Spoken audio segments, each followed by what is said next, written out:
और नहीं तो हमारे पास तो एक दो मैसेज आ रहे थे उस वीडियो के ऊपर, आप समझ गए होंगे, है ना। मतलब लोग सोचने और समझने को तैयार ही नहीं है। उनको मुद्दा ये लग रहा है कि अखिलेश यादव जी मुद्दा है, अनिरुद्धाचार्य जी मुद्दा है। मुद्दा ये नहीं है। मुद्दा आपको पढ़ना पड़ेगा ना, सनातन व्यवस्था को दयानंद सरस्वती जी क्या कहते थे, उन्होंने क्या कहा है। अच्छा आप एक बात बताओ, अनिरुद्धाचार्य महाराज जब प्रेमानंद महाराज के पास गए थे, प्रेमानंद महाराज जी को सुनते हो तुम? कभी भी आपको लगा उनकी बातों में कि उन्होंने कोई चमत्कार जैसी बात की बात की हो? वो सत्य पर बात करते हैं ना, वो विज्ञान को भी मानते हैं, वो टेक्नोलॉजी को भी मानते हैं, वो कहते हैं कि आस्था रखिए। तो वो लोगों को गाइड करते हैं। तो अनिरुद्धाचार्य महाराज जब उनके पास में गए तो उन्होंने स्पेशली गाइड किया था उनको कि जिस बात को तुम नहीं जानते उसका उत्तर नहीं देना। अब कुछ लोग मेरे पास क्लिप भेज रहे हैं, कह रहे भैया आपने बात नहीं सुनी। अरे भैया मैंने पूरी बात सुनी है, तुमने पूरी बात नहीं सुनी। पहली बार में उन्होंने जवाब दिया था। पहली बार में जवाब क्या दिया था? पहली बार में जवाब दिया था उन्होंने वासुदेव। जब दोबारा सवाल पूछा गया तो नाम बदल दिया कन्हैया। और फिर गलती भी ना माने। बात धर्म की है ही नहीं। बात यह है कि आप मुझसे पूछे गांधी का जन्म कब हुआ था, गांधी जी का जन्म हम कहेंगे आपसे 3 अक्टूबर को हुआ भैया। तो आप कहोगे नहीं भैया आपसे गलती हुई है। या पहले हम आपको 2 अक्टूबर बता दें सही तारीख और फिर 3 अक्टूबर बता दें, फिर हम क्या कहेंगे? भैया हमको पता नहीं है। तो प्रेमानंद जी महाराज ने उनको यही समझाया कि जब कोई सवाल रहे ना पता हो तो मना कर दो। अब तुम मिसगाइड कर रहे हो लोगों को। 1 अगस्त पूरा समुंदर पी गए थे अंग्रेज, इसीलिए भाग गए इस देश से क्योंकि 15 अगस्त आ गए। अंग्रेजों ने कहा भागो 15 अगस्त हैं। तो इस देश को आजाद कराने के लिए 6.5 लाख शहीदों का योगदान है। तो जब आप इस बात को कह देते हैं कि अंग्रेज 15 अगस्त से भाग गए, तो हम उन शहीदों को, उन क्रांतिकारियों को बहुत छोटा कर देते हैं। आप मुझे बता रहे हैं कि भैया ये तो संतों के पक्ष की बात नहीं है। संत समझते हो तुम किसको कहते हैं? संत उसको बोलते हैं इसका सत्य के साथ अंत हो जाए। प्रेमानंद महाराज सत्य की बात करने वाले व्यक्ति। हर किसी को आप संत बना लेंगे तो फिर कैसे बात बनेगी? आपके पास कोई पैमाना है क्या तय करने का? और फिर सबकी अपनी अभिव्यक्ति है। ऐसा मत करिए ना जैसा प्रदेश में किया जा रहा है। एक टीचर को गिरफ्तार कर लिया गया। पहले तो अभिव्यक्ति थी सबके पास में।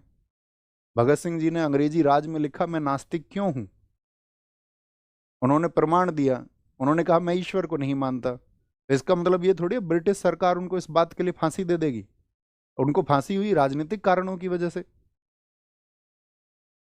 तो अभिव्यक्ति को रखिए, थोड़ा विचार करिए, सोचिए, समझिए, है ना।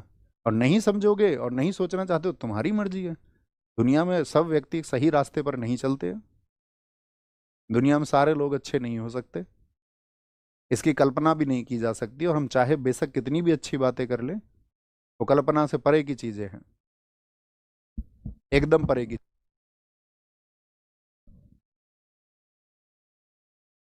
दयानंद सरस्वती जी जब सनातन का प्रचार कर रहे थे, आप जानते हो उन्होंने क्या प्रयास किए हैं इस देश में सनातन व्यवस्था को बहुत जबरदस्त करने के लिए? उन्होंने कहा था कि आपको झूठे चमत्कारों पर प्रहार करना होगा। झूठे चमत्कारों पर, तब आप एक देश बनाएंगे। अगर आप पॉलिटिशियंस के चक्कर में आकर के ये सोचने लगे ना कि नहीं सिर्फ देश जो है एक धर्म का होगा, तो मेरे दोस्त ये मूल्य गलत हैं। पाकिस्तान ने अपना देश धर्म के आधार पर ही बनाया। क्या पाकिस्तान के लोगों को खुशहाली मिली? एक धर्म को केंद्रित कर करके बाकी धर्मों को नीचा करके क्या मिला? अब सत्य की बात करने को कोई तैयार नहीं है। अब बोलेंगे भैया हमको तो इंजेक्टिव इस तरह से किया गया है। पढ़ना इसको आप, सत्यार्थ प्रकाश को, एकादश समोल्लास, क्योंकि वहां अध्याय को समोल्लास कहा गया है। दयानंद सरस्वती जी ने कहा था आपका चमत्कार दिखाकर धर्म का प्रचार करना मूर्खता है। ईश्वर नियमबद्ध हैं और उनका जो कार्य होता है ना वो सदा कारण सिद्ध होता है।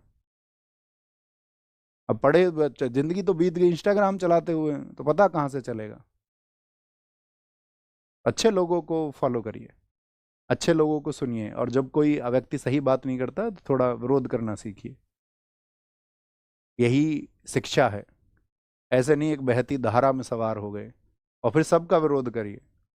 हम हमेशा अपनी कक्षाओं में कहते रहे हैं ये ईसाई लोग जो जल छिड़कते हैं चर्चों में जा करके, ये पाखंड है।